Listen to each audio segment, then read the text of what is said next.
Также хотелось бы в отчете услышать, сколько вообще было контрольных мероприятий вообще проведено. При контрольных мероприятиях какие основные были выявлены нарушения и что сделано? Сколько передано на суд? Количество приостановленных лицензий, количество судебных дел, сколько раз было. Но, к сожалению, в отчете как-то мы этого отражения не нашли. То есть, может, вы сейчас просто не скажете. Хотя, конечно, я думаю, что в отчете как раз вы же отчитываетесь по управлению, поэтому эти цифры я считаю, что не должны быть. Также мне, в принципе, хотелось бы сказать, что основные задачи управления тоже, конечно, тут написано, но мне кажется, что они должны быть более шире, достаточно более расписаны. В части того, что если мы говорим про сокращение тарифов, то каким образом это должно быть. И хотелось бы сказать о том, что, в принципе, в главных задачах написано сертификация объектов общественного питания ресторанов, да, которые будут круглосуточно. Но давайте начнем с того, что все-таки неправильно надо писать, что сертификация в данном случае она все равно добровольная. Это очень важный момент. Да. Поэтому если мы готовим отчет, то есть он должен содержать, наверное, те основные требования к отчету. Мы все понимаем, что такое отчет, мы все его составляем, мы все отчитываемся. И хотелось бы в полный отчет все-таки вас вот услышать сегодня.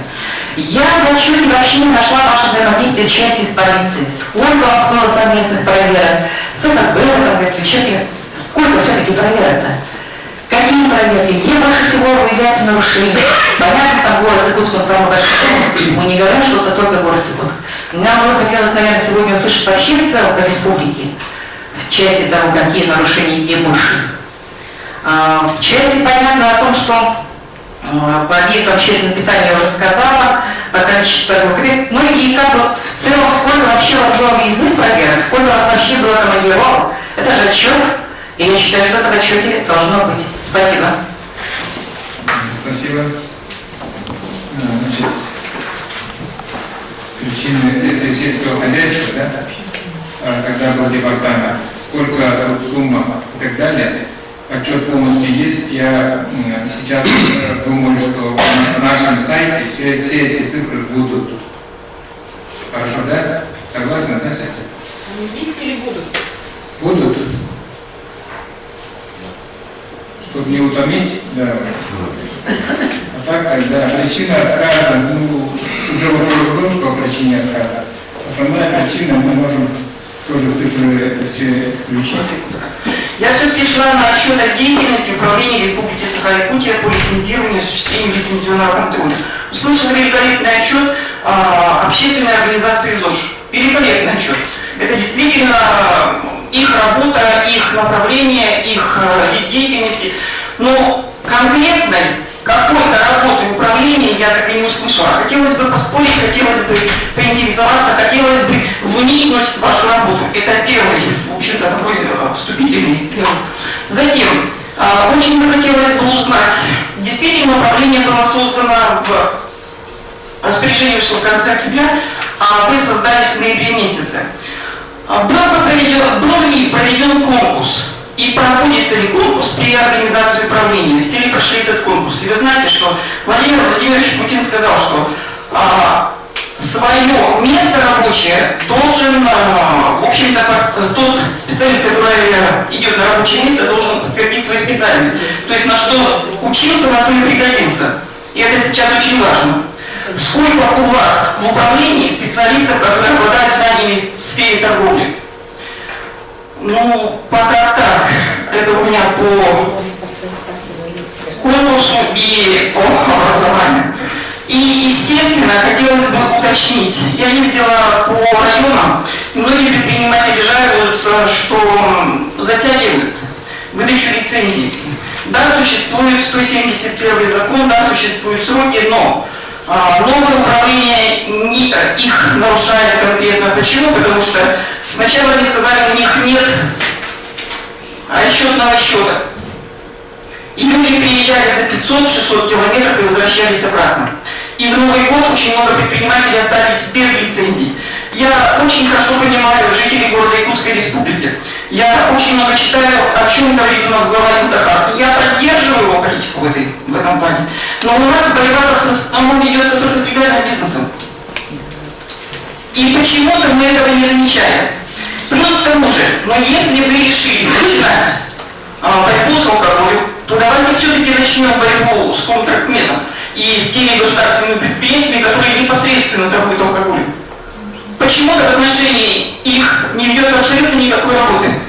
А здесь в отчете Индохрана конкретно почему-то сказано: предприниматель должен ответственно относиться к тому виду деятельности, которой он занимается. Ну так спросите от государства, чем он занимается, почему спаивает население, почему только предприниматель должен начинать с себя. И скорее всего, там, где есть возле институтов, развлекательные центры тоже должны закрыться в первую очередь. Там же студенты. Спасибо. Насчет крен в сторону общественников, вы почему вы знаете? Я же общественник. Так? Не понимаю вашего достоинства в этом виде. Управление создалось практически в конце декабря, если так честно, да? На конкурс подали заявление более 100 человек. Я специально отметил о том, что в конкурсе принимали участие представители администрации главы и правительства, Института управления при главе республики. То есть это достаточно компетентная комиссия, которая отобрала из 100 человек. Так, это насчет конкурса. Насчет даже нарушения сроков, да, подачи заявления. Вы назовите, кто там жалуется, что мы нарушили. Конкретная организация, которая жалуется на то, чтобы нам хотелось знать, потому что это для нас, для учета очень важно. Да. Так, насчет ГУПов, МУПов. Сегодня 19:40, специально меня коллега-журналист допытывал в передаче «Вокруг да около». Почему ГУПы должны оставаться, или частники, вопрос вот такой, да, или частники, или государственные. Ну вот вы подумайте, люди пьют, как отметилось в концепции Российской Федерации, о том, что все социальные беды от алкоголя, очень много. Вся проблема потом остается у государства на шее. Дети-сироты, пожары, ДТП, убийства, заключенные. Все это остается на шее государства. Так, если государство страдает от этого, он должен регулировать. Поэтому есть рекомендации Всемирной организации здравоохранения о том, что оборот производства алкоголя должно перейти к государственному регулированию. И это конкретные рекомендации. Второе, есть рекомендация Общественной палаты Российской Федерации, тоже говорят о том же. И еще Совет Федерации сейчас уже ряд серьезных документов, которые говорят о том, что алкоголь должен перейти к государственному регулированию. Вот о чем. Мы не против, извините, мы не против. Единственное, давайте начнем все-таки с госучреждений. Или вы думаете, что только предприниматели спаивают население, легальный бизнес, или это все-таки делается с помощью государства, самого государства? Закрывайте в первую очередь данные предприятия. Седьмое небо, посмотрите, находится внизу, работает госучреждение, наверху у нас работает круглосуточный ресторан. Либо взять кружанный ресторан, там, пожалуйста, у нас проводят и детские выставки, и праздники, и прочее, рядом работает ресторан. Это что, правильно? Взять старый город, туристический, хорошо развитая инфраструктура, там тоже рестораны. Вот о чем мы говорим. Мы не против, давайте бороться вместе, давайте мероприятия определенные будем делать и в этом направлении. Давайте будем бороться с нелегальным бизнесом, но сообща, а не вось. Да, я согласен, Ирина Ивановна, вы очень хорошо защищаете интересы предпринимателей, это ваша сегодняшняя ипостась. Но совсем ничего делается нельзя говорить. Сегодня Якут-Оптор полностью закрыл. Внес изменения в устав свой о том, что он не занимается реализацией, поставкой алкогольных изделий. Так? Контрагмент. Все магазины, которые были у него в аренде, значит, многоквартирных домах, 1 августа все отсюда вышли. расторгнуты договора. Да? Значит, в АПК Якутия обороты снижены. Да? Но сегодня перед законом все равны.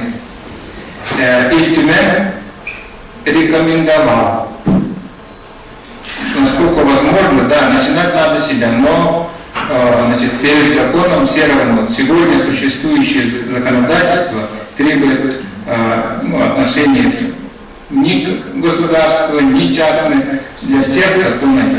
Ну, мы как-то очень интересно одного прокуримся. То есть у нас одной рукой мы выделяем из бюджета большие количества суммы на поддержку ФПК Якутии, выстраиваем определенные линии, да, и тут же говорим, что, вы знаете, надо как-то вот бороться с алкоголем. Давайте принимать единую линию либо борьбы, либо поддержки легального бизнеса. Сейчас уже в принципе магазины в городе Якутске не нужны по торговле алкоголем. Абсолютно.